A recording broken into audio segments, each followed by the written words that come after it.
Keeping Irving residents informed in times of natural and man-made disasters is the job of the Emergency Management Office. First response reporter Chris Blake brings us the story. We've seen a few through the years. I don't think anything quite as like this did. We were just really grateful that we dodged a bullet. So far, we haven't heard of any major injuries or fatalities. That was the reaction to the April 3rd tornadoes that slammed Kennedale, Lancaster, and parts of Arlington, but largely spared Irving. I think overall we had a really good coordinated response. A lot of information and a lot of things happened very quickly yesterday with the storms. We set off our sirens 3 times yesterday.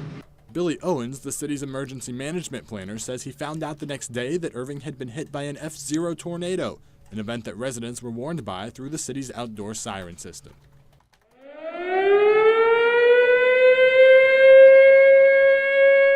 The sirens will sound for a tornado warning, hail larger than 1.25 inches, and winds over 70 miles per hour. But the sirens are not the lone source of information people should seek. One thing we want to stress on it of this tool is that it's an outdoor warning system, so we do use it to notify people that are outside to seek shelter inside and then get more information via the news media, the radio, NOAA All Hazard Weather Radio. You shouldn't listen for them indoors, because with all the air conditioning and everything that's inside these days, it's really hard to hear them.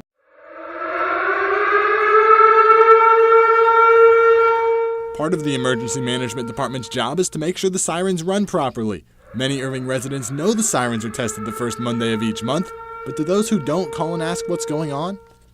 Every time. Yeah, it's pretty much consistent. Every time we schedule the tests or activate sirens, someone's going to call in. When the sirens sound, they cover roughly 85% of the city. Owens hopes to get to 100% coverage within 5 years through replacing older sirens with newer, louder ones. Also different types. Some are like mechanical versus electromechanical or just electric. So they basically in good conditions. Some of the older heads go, I think it's like 4,800 feet, and the new ones are 5,200. So it's another 400. So it definitely counts in certain situations. In non-weather related situations, the city uses a system called iAlert. Assistant Emergency Management Coordinator Jason Carrier says it's used for just about anything. Like evacuations, if we have some like a hazmat spill, we need to evacuate an area, a bomb threat, things like that, we can notify people to evacuate, shelter in place.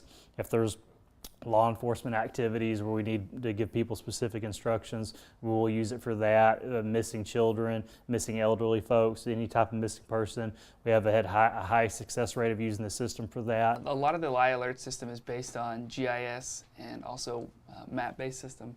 So what it allows us to do is that when we put in an address, like this is City Hall, we can click on here and select that area, and then from there we can select a radius or draw a square or a polygon that'll pick an area so we want to send this message out. iAlert will call landlines as well as any cell phone users in the city who have signed up for the service. This is a test of this system. Thank you for signing up for iAlert. To register to get iAlert sent to your cell phone, just go to the city's website, click the iAlert icon in the bottom right-hand corner of the page, and enter your information. Emergencies usually don't happen 8 to 5. They usually happen, in the middle of the night or on the weekends for some reason. That's why someone in the Emergency Management Department is on call 24/7, even Christmas Day. While the main switch for the sirens is at the fire department's dispatch center, they can also be set off remotely.